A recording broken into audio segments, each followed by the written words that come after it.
What's up, yo?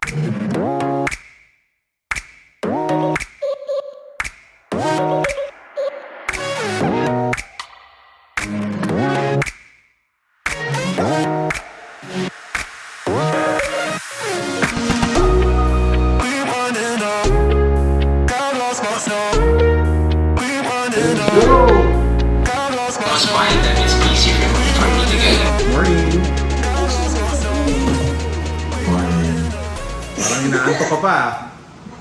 Hindi naman.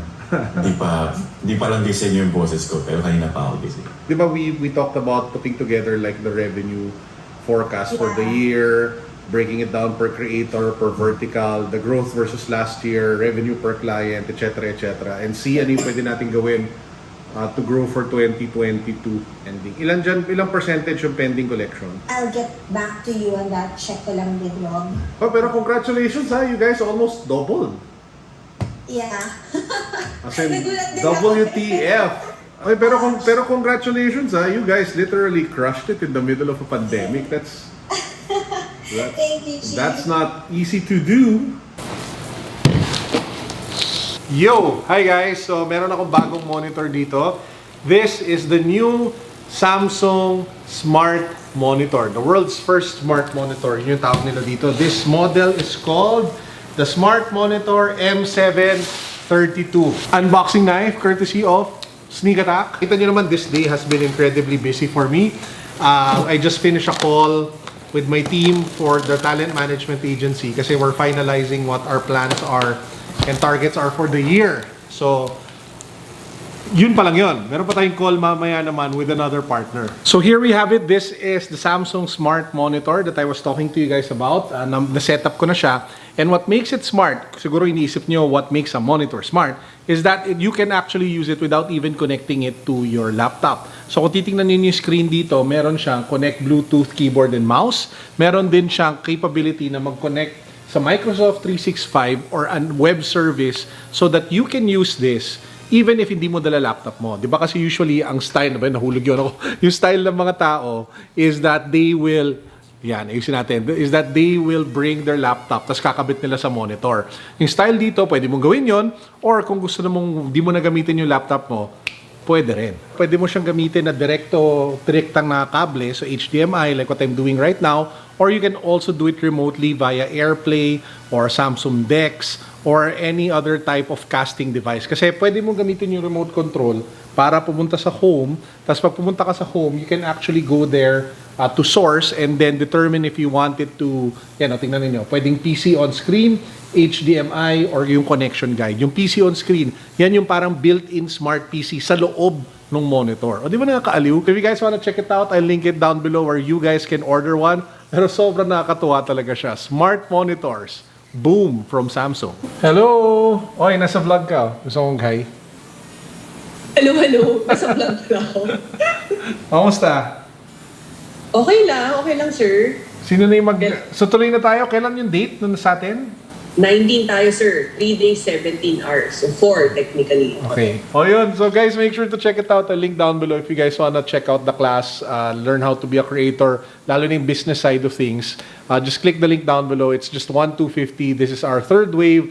Sobrang happy naman yung mga sumali sa first class. So I'll post some of their testimonials on my IG account. So yun. O, di ba? Talagang nagpakita ka pa sa vlog.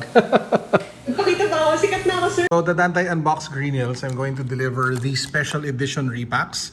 So, 100% chance to get a LaMelo Ball rookie card or Anthony Edwards. So, 10 lang yan. Ang goal is, kasi medyo na, syempre, bumabagal ang benta, di ba, ng mga renters namin because of the pandemic. So, the plan is to incentivize. So, yung pwede lang bumili ng repacks, 10 lang yan na simula, are those who buy anything from our cabinet. So, tulong-tulong lang para sabay-sabay tayo lahat pabangon, di ba? So, yan. Yan, ang ating limited edition, 100% chance to get Ant-Man or LaMelo Ball repacks. Woo! Akit mo na lang, Oh guys, ito si birthday boy. Kamusta na siya? I'm alive. Ito si Justine. Alive as well. Yun, pinag-uusapan namin ni si Shana lang yung natitirang hindi pa nagkaka-COVID. Batiin nyo siya happy birthday. Comment down below. Comment down below. After 6 months, nakuha ko na yung pinapabili ko kay Carlo. Oh, yan na rin yung birthday gift mo. Okay ba, Justin? Thank you very much. What is it?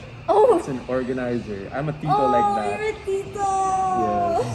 I'm a minimalist. Oh my God! ganda, It's so oh. nice though! Pero maling kulay eh. Parang black yata yung pinabili mo eh, no? Kasi lahat ng gamit ko black. O di meron ka ng isang brown para madaling makita sa loob ng bag mo. Thank Pero you. what's special about it? I don't know. It's made out of leather. ba't mo gusto kung It has... Wala lang, parang EDC thing. So guys, nandito si Justin. Gusto daw niya maging YouTuber. Oh my gosh! Or Justin, tungkol saan yung channel mo? Magiging? I was thinking like a day in the life. So, yung mga things na you don't normally see, because I dabble in a lot of different things. Cosplay, theater, whether it's shopping, collecting stuff also. So, I don't know, maybe people are interested in that. I also sing, so I'm... Pero ba't mo naisipan maging YouTuber? So, actually, I was watching kasi sina Cholo and you, Chief, and wala, parang masaya na you just talk about your life and what you do, and streaming games also is something that I love to play video games. What games do you play? Genshin Impact. Pwede, no? Kailangan natin ng gaming creators. Yes. Pwede. Valorant. But I suck at it, so baka, you know, audiences can carry me in games or something. So kailan mag-launch channel mo? In February, most likely. Oh, guys, abangan yung channel ni Justine launching this Feb. Di ba, Sean? Wala na siyang choice kasi na-announce na natin to the world. I know, right? So obviously nasa bahay na tayo pero hindi pa tapos ang ating araw. Nag-bis na ako by the way. We're going to cook dinner. Luto tayo ng steak. Pero bago yun, may unbox muna tayo. Meron tayong package from Singapore. Let's go. Okay, so bakit tayo may package from Singapore? So this is my gifts for myself to reward myself for losing 10 pounds. Ang mahal magpapayat, no? Kailangan may reward. So this is from my favorite brand, or one of my favorite brands. Alam niyo naman yon, di ba? In my previous episode. So this is from Under Armour. So nag-order ako sa Under Armour website kasi naka-sale sila. So I decided to buy a couple of items from my favorite collection, which is yung Project Rock. So idol natin si Dwayne The Rock Johnson. So you know, pang workout din. So ito, binili ko to gloves. Di ko alam kung kakasya sa akin. I just bought it because not even knowing what's the point of having gloves, but they just look so friggin' cool. I mean, seriously. Alam mo, fan ka talaga ng isang tao or ng isang brand pag nakikita mo pa lang talagang Kita niyo yan? Brahma Bull. What's up, yo? O, diba? Blood, sweat, respect. Bam! Kung di ka ba naman ganahan mag-workout niyan. I also bought 2 hoodies. Simple lang siya. Rock logo. Buksan na natin para lang you guys see what it looks like. So this one, very straightforward hoodie with the Rock logo. Siyempre, dahil ayaw doon natin si The Rock. Tapos ito naman, isa pang something similar. Ito naman zip-up na hoodie. So again, I got this at a really good price because of the discount. Ganda. Shucks, guys. This is super nice. Super nice. Yung maganda sa when you hustle hard, you get to reward yourself also hard. So for dinner for today, lulutuin na natin yung steak na nakuha natin from Bistec Premium Cold Cuts. So rib eye yata ito na steak. Sobrang ganda ng marbling, oh. Kita ninyo?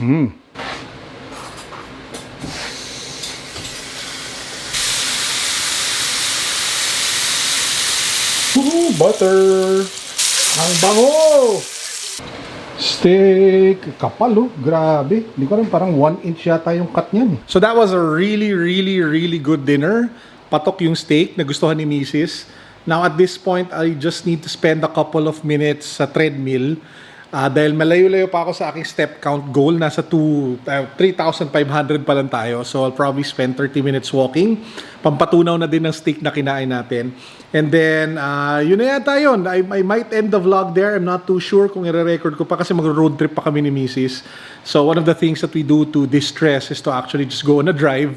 Alam mo yun, baka S-Lex o N-Lex. Basta ikot-ikot lang. Pagkatapos nun, pag medyo inaantok-antok na, then tsaka kami uuwi. Diba? Para it's a great way lang to bond and talk And just spend really high quality time with one another. Yun din yung suggestion ko sa inyo, no? Na sometimes you may be in one place but you're not actually together. Kasi being together means being present, being involved, being invested. So hindi ibig sabihin na magkasama kayo, ay magkasama na kayo. Lalim nun na. Ang ibig sabihin na magkasama talaga, yun talagang you give your attention, undivided attention to one another. So kung meron kayong partner or meron kayong loved one, try nyo yun talaga every now and then, dedicate time to be with one another. Lakad na tayo. Tweets dapat ako today eh. Hindi na tuloy. Masyado ng pagod.